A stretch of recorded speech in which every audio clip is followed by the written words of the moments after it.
morning, Staten Island, and welcome to Grace 10314, a web series brought to you by the Hab TV crew from the Grace Foundation of New York. My name is Peter De Cesare, the Executive Director of Healthcare Associates in Medicine, a division of Baldwin & Cohen Specialty Group, and an affiliate of Northwell Health System. It's an absolute pleasure to be here today at the Grace Foundation and being part of the family. We have plenty to get to, but real quick, here's a little bit about myself. I was born and raised here in Staten Island. I went to St. Teresa's Grammar School, graduated from St. Peter's Boys High School, and then on to Long Island University, where I graduated with a biology degree in healthcare administration. I went on to become a respiratory therapist, and over my course of my career, I am now currently as an executive director and in administration for the past 20 years. In my downtime, I enjoy spending time with my family. I've been married for 30 years with 3 children, and I love to go camping, hiking, spending time with my family, and reading is probably the best opportunity for me. It's great to be spending time here on my downtime right here, right now, guest hosting 10314. We have a lot to get to today, so let's do it. On to the show. Everybody enjoy.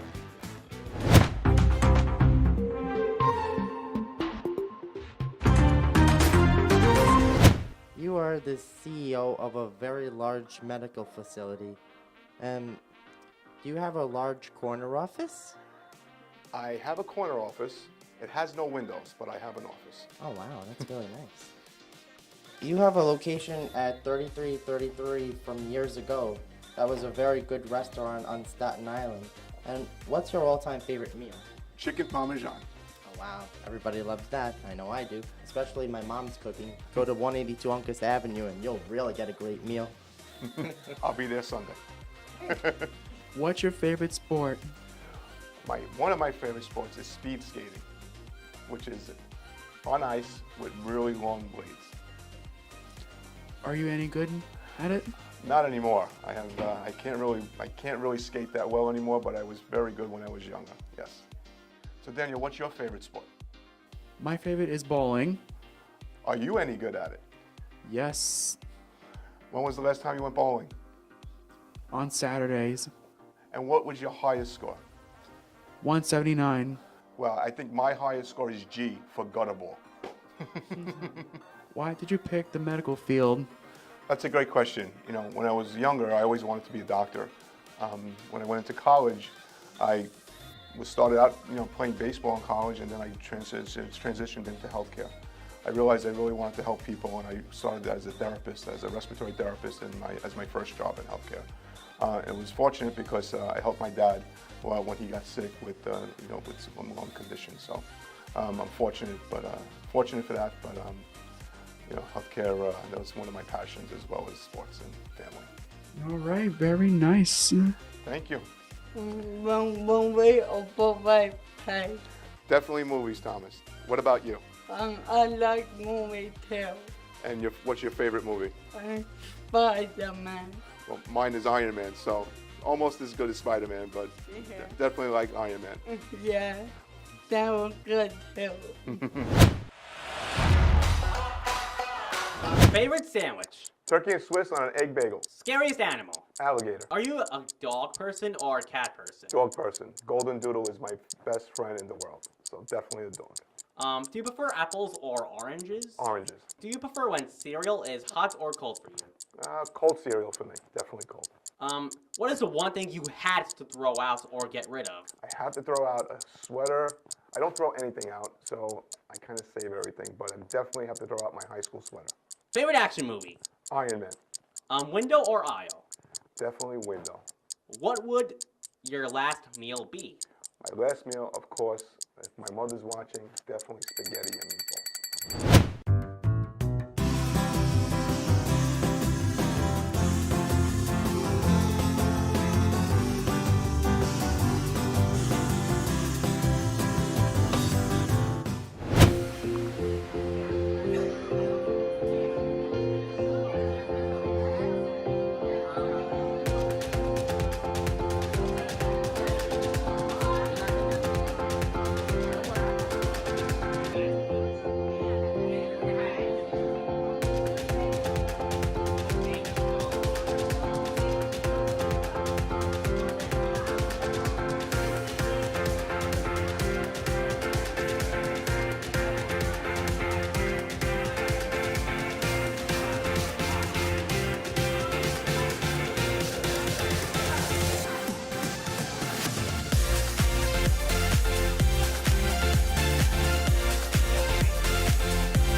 time. You know, always asking teachers if you have something more in depth, you can always ask me. You know, if you're very interested about learning stuff. So, you guys can always come upstairs. You know, we do fun things. Oh, yeah, we can go upstairs. I know. Today is the only way really to teach children with autism. Now, coming forward, there are more ways. People find different ways. People have different views, but we're going to just focus on ABA because this is how I teach here. Okay? Behavior, right? If Maddie did all his homework, I'm going to reinforce that. If he says, Kat, I want 5 minutes on my switch, he's going to get 5 minutes on his switch. Now, if there's a behavior plan in place, depending on what they choose from a totem board, whatever reinforcement they want, they do get. And then, so We get new kids in. Yeah. But and here in this program, I run a high functioning day lab. Right? So some people you can tell, some people you can't tell. I focus on getting everybody jobs, life skills, learning to live in an apartment. Like that's my main concern. Here. Other places I work at, so some kids might not want like dish food. Some of them have tasting issues. Might not like hard, might not like soft, might like puree things, right? It really depends on the person. now what if they don't like, say they're eating, and they don't like anything that they're eating, would they go with it? It depends. At this age, you're not going to see because it was worked on. Outburst. What can an outburst be considered? Screaming. Very good. Throwing a tantrum. Property destruction, aggression, SID, which is self-induced behavior. All of that.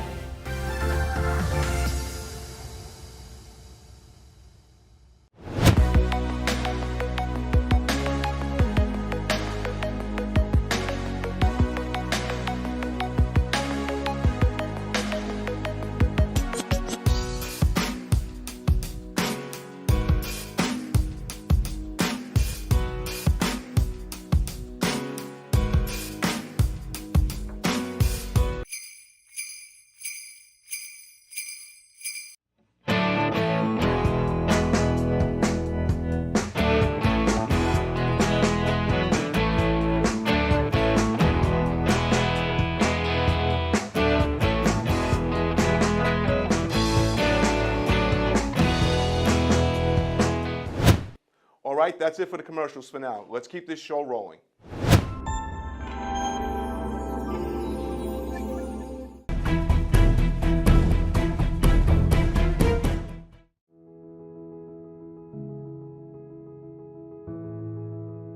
I'm sensitive to how people talk to me, and I'm sensitive to what people say to me. Like, for instance, I don't like being called names, I don't like being yelled at, and I don't like being told to shut up.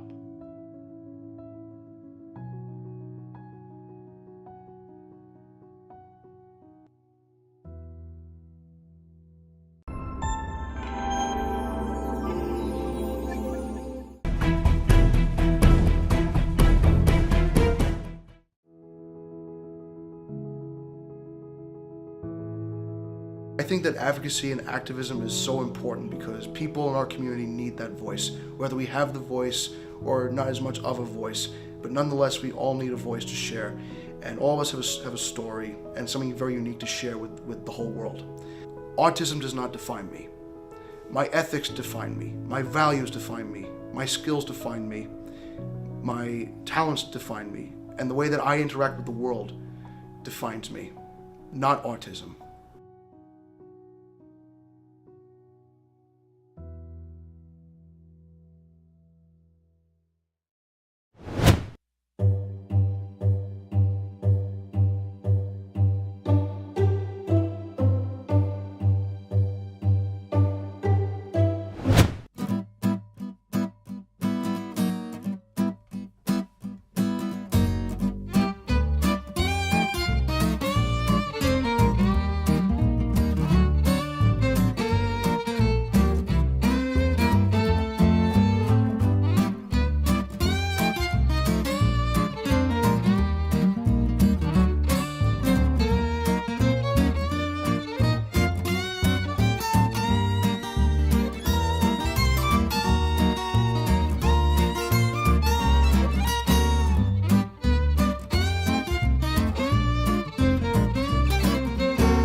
Grace 10314, and today we are doing Meals on Wheels.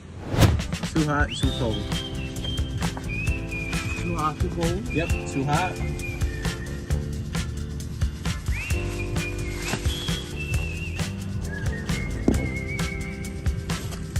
That's one more.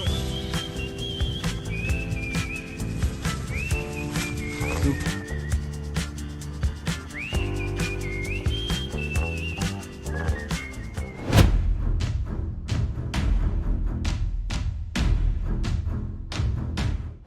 Hi, my name is Grace from Grace 10314, and we are participating at the next challenge.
Commercials are done. Grace 10314 rolls on.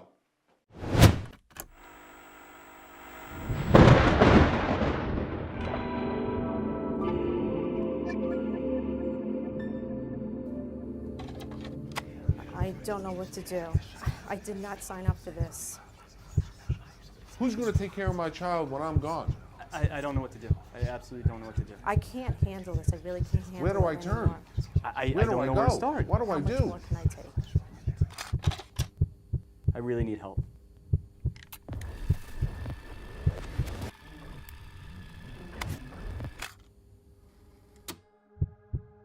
I am smart. I can't understand you. I am not stupid. I am okay with being me.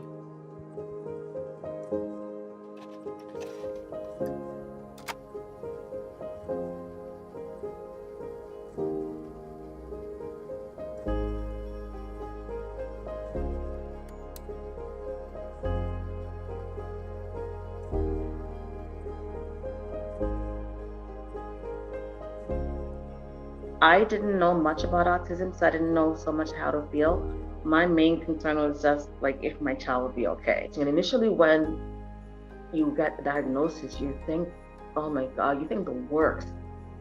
But you're thinking so much negative that you don't realize how much blessing there is.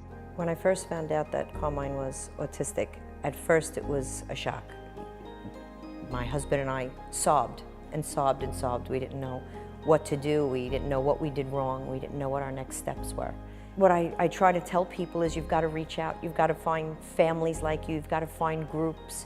You've got to find programs. I don't know how many people I've referred to Grace. I was lucky enough where I was at a point where I was lost and I didn't know what to do with Carmine. And someone that I work with reached out and said, you know, the Grace Foundation is great. When he was little, we didn't have all of those things. It was me at home with him trying to keep him busy.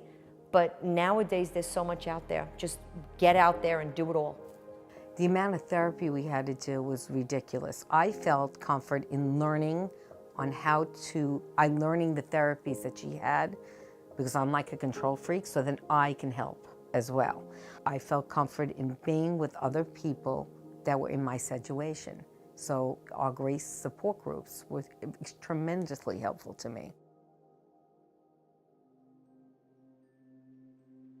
He's progressed so much from when he was 3, even when he was 5, even from summer, even before the pandemic. He's progressed so much that I'm just trying to keep a very, very positive outlook that he'll only keep going higher and higher and up and up. So I want him to live his best life, whatever that means for him. And we'll be there as a family unit to help him in any way possible. God willing, we're still here for that. In any way possible, to make sure that he's able to live a fulfilling life, however that may be. If it may be that he has to still be home with us, if it's in a facility where he has some kind of freedom.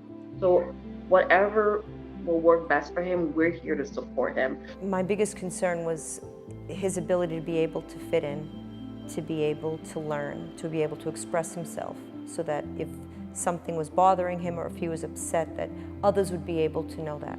I didn't want him to be singled out or treated differently. I wanted people to treat him with kindness. And when you're not there all the time, you worry about that.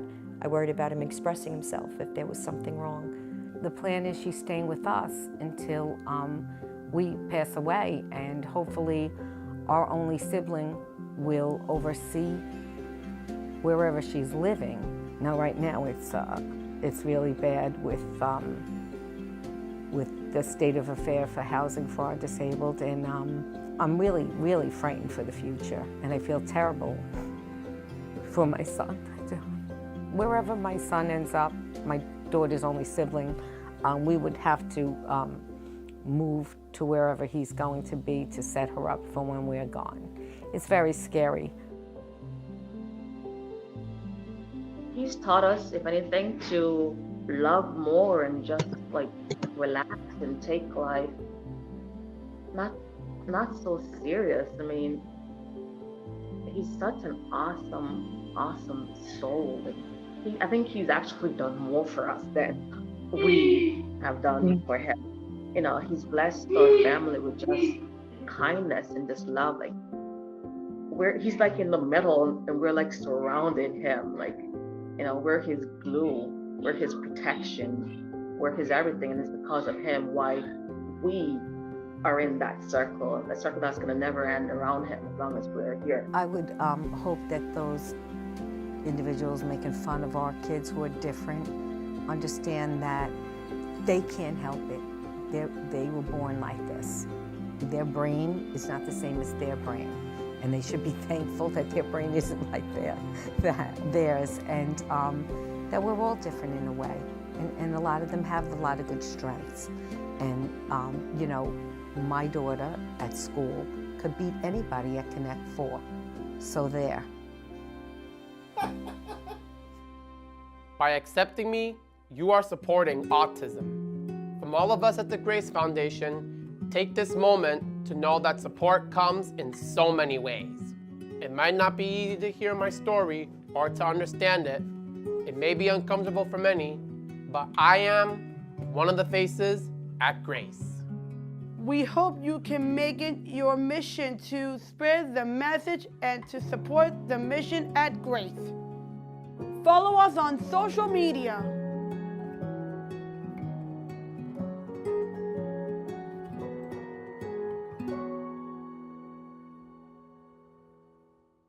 Wow, I thought I was busy, but wow, the Hab TV crew has been busy as well. Don't forget the Giving Never Ends. This November 29th is the biggest giving day in the world. Make sure to watch our Times Square ad and be sure to look out for the Hab crew around Staten Island. I got to tell you, it was an absolute pleasure to come to the Seaview campus here. Once again, my name is Peter De Cesare, and remember, Thanksgiving is right around the corner. Let's give thanks for what we have. Let's give thanks for our physicians and all our healthcare workers that are in the community, but most importantly, let's thank God for what we have here today. And again, Ma, I made it on TV. Everyone, remember to subscribe to the Grace Foundation of New York YouTube channel and stay tuned for the new episodes of Dan on the Street. Take care, Staten Island, and hope to see you soon.